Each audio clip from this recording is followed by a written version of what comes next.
नमस्कार दोस्तों, Monika studio YouTube channel में आपका दिल से स्वागत है। सही कहा है किसी ने, चिंता और चिता में सिर्फ एक बिंदु का फर्क होता है। इस दुनिया में कुछ लोग बेवजह चिंता करते हैं, बिना किसी कारण ही अपने आप को और माँ बाप को परेशान करते रहते हैं। चिंता हमें बीमार करती है। आज की इस कहानी में हम सीखेंगे कि क्यों हमें बेवजह चिंता नहीं करनी चाहिए। एक गांव में एक किसान था जिसे एक बहुत ही बुरी आदत लग चुकी थी, और वह आदत थी बेवजह चिंता करने की। वह हर समय किसी न किसी चीज की चिंता करता ही रहता। वह हर समय सोचता रहता कि कहीं मेरे साथ कुछ गलत ना हो जाए, जबकि उसकी जिंदगी में अभी तक सब कुछ ठीक ही चल रहा था। उसके पास एक बड़ा सा खेत था जिसमें अच्छी खासी फसल हो जाती थी। खेती करने के लिए दो बैलगाड़ियां थीं, एक अच्छा घर था, एक पत्नी और दो प्यारे बच्चे थे। लेकिन फिर भी वह किसी न किसी अनहोनी के बारे में सोचकर बेवजह चिंता करता रहता। कभी सोचता कि अगर मेरी फसल में कीड़े लग गए तो क्या होगा, अगर आवारा पशुओं ने फसल को बर्बाद कर दिए तो क्या होगा, अगर सूखा पड़ गया या अत्यधिक बारिश हो गई तो मेरी फसल खराब हो जाएगी। ऐसे ही वह भविष्य की अन्य बातों के बारे में सोचकर बेवजह चिंता में डूबा रहता था। जैसे कि खेती के समय मेरे बैल बीमार ना पड़ जाएं, मेरे बच्चों का भविष्य कैसा होगा, कहीं बुढ़ापे में मुझे कोई बड़ी बीमारी ना हो जाए, मेरे बच्चे बुढ़ापे में मेरा ख्याल रखेंगे भी या नहीं, वगैरह वगैरह। अपनी इस लगातार बेमतलब चिंता करने की आदत की वजह से वह आसान और परेशान नहीं लगता था, और अब उसका किसी भी काम में मन भी नहीं लगता था। उसकी पत्नी ने भी इस बात का अनुभव किया कि उसे बिना मतलब चिंता करने की आदत पड़ चुकी है। उसने उसे कई बार समझाने की कोशिश भी कि तुम बेवजह चिंता करना छोड़ दो, लेकिन उसके समझ का कोई मतलब नहीं रहा। उसे पता चला कि नगर में एक महात्मा आए हैं जिनके पास सारी समस्याओं का हल है। फिर एक दिन वह उसे लेकर एक बुद्ध भिक्षु के आश्रम में पहुंची। बौद्ध भिक्षु बहुत ही बुद्धिमान और ध्यान व्यक्ति थे। किसान और उसकी पत्नी अपनी सारी समस्या बौद्ध भिक्षुकों के समक्ष रख दी। किसान ने कहा, महात्मा, मैं हर समय किसी न किसी बात की चिंता करता रहता हूँ। मैं ज्यादातर उन बुरी चीजों के बारे में सोचकर चिंतित होता रहता हूँ जो अभी तक मेरे साथ हुई भी नहीं। किसान की समस्या को पूरे ध्यान से सुनने के बाद भिक्षु ने कहा, ठीक है, तुम दोनों कल सुबह आना और फिर मैं तुम्हें तुम्हारी समस्या का समाधान बता दूंगा। अगली सुबह जब किसान और उसकी पत्नी बौद्ध भिक्षु के आश्रम में पहुंचे हैं तो देखते हैं कि बौद्ध भिक्षु बहुत ही चिंतित व्यवस्था में जमीन पर पलथी मारकर बैठे हुए हैं, और उनके सामने एक दूध से भरा गिलास रखा हुआ है। बौद्ध भिक्षु बार बार उसे दूध के गिलास की तरफ देख रहे हैं, और फिर कभी अपना हाथ अपने सिर पर रखते तो कभी जमीन पर। वह बहुत ही चिंतित और बेचैन दिखाई पड़े थे। यह देखकर किसान ने पूछा, महात्मा, आप इतने परेशान क्यों लग रहे हैं? आपके समक्ष दूध रखा है, आप इसे पी क्यों नहीं लेते? महात्मा बोले, मुझे चिंता हो रही है कि कहीं इस दूध को बिल्ली ना पी जाए, या फिर मैं कहीं जाऊं और तो क्या पता यह दूध कहीं गिर जाए। मैं दूध को पीना तो चाहता हूँ, लेकिन मेरा भी मन नहीं है। मैं तो यही सोच रहा हूँ कि अगर यह दूध खराब हो गया या कोई गंदी चीज इस पर पहुंच गई तो फिर क्या होगा। इतना सुनकर किसान जोर जोर से हंसने लगा। किसने हंसते हुए कहा, इसमें इतनी चिंता करने वाली कौन सी बात है, यह दूध ही तो है। अगर इसे बिल्ली ने गिरा दिया या खराब हो गया या फिर किसी ने इसे पी लिया तो क्या होगा, यह आपको दोबारा मिल जाएगा, और वैसे भी आपका चिंता करना व्यर्थ है, क्योंकि ना तो अभी इसे बिल्ली ने गिराया है, ना ही खराब हुआ है, और ना ही अभी इसे किसी ने पिया है, और हो सकता है कि भविष्य में ऐसा हो भी ना।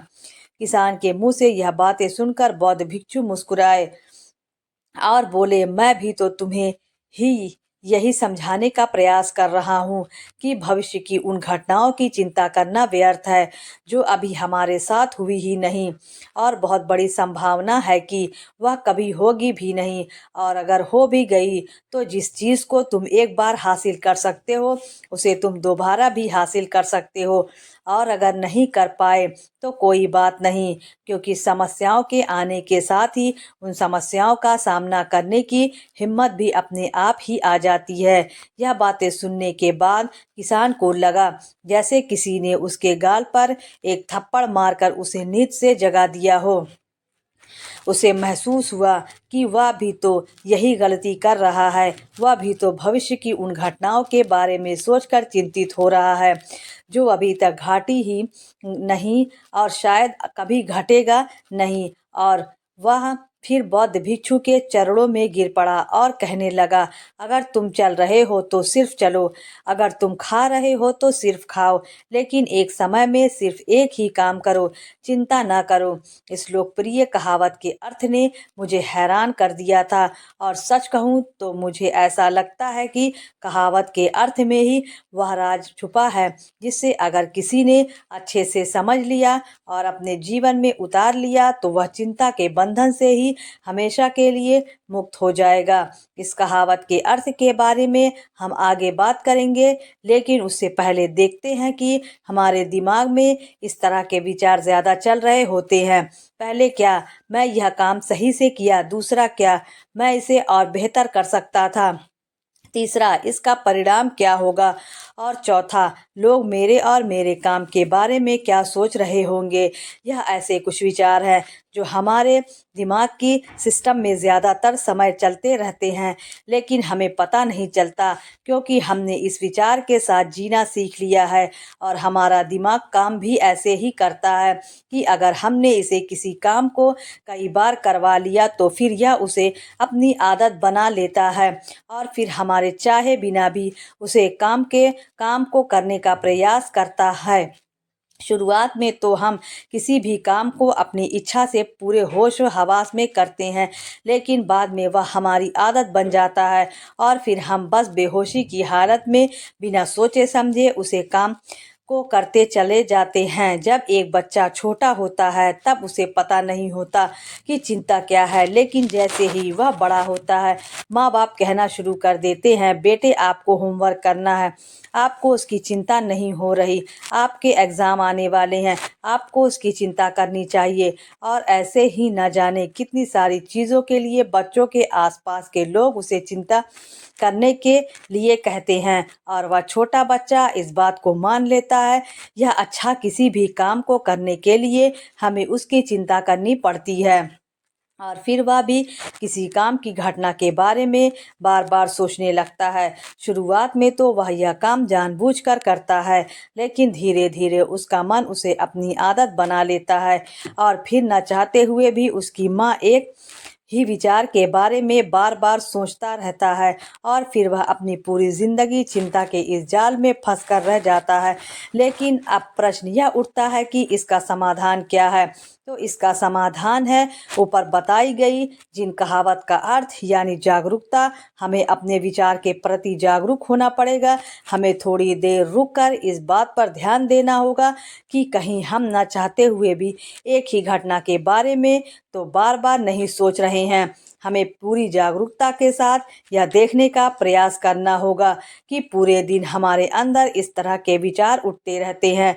अब आप पूछ सकते हैं केवल जागरूकता क्या करेगी? मैं कहता हूँ यह काफ़ी यह नहीं, यह मन को शांत करने के लिए पर्याप्त है, मन को अपने स्वभाव का एहसास करने के लिए पर्याप्त है, और जीवन में जागरूकता लाने का सबसे आसान तरीका है ध्यान करना। ध्यान करने के दौरान अपने विचारों पर ध्यान देना, और जब आप पूरी जागरूकता के साथ अपने विचारों पर ध्यान देना शुरू कर देंगे तब आप पाएंगे कि आपका मन में चलने वाले गैर जरूरी विचार एक एक करके अपने आप ही गायब होना शुरू हो जाएंगे, और फिर आप एक आनंदित और शांत जीवन अनुभव कर पाएंगे।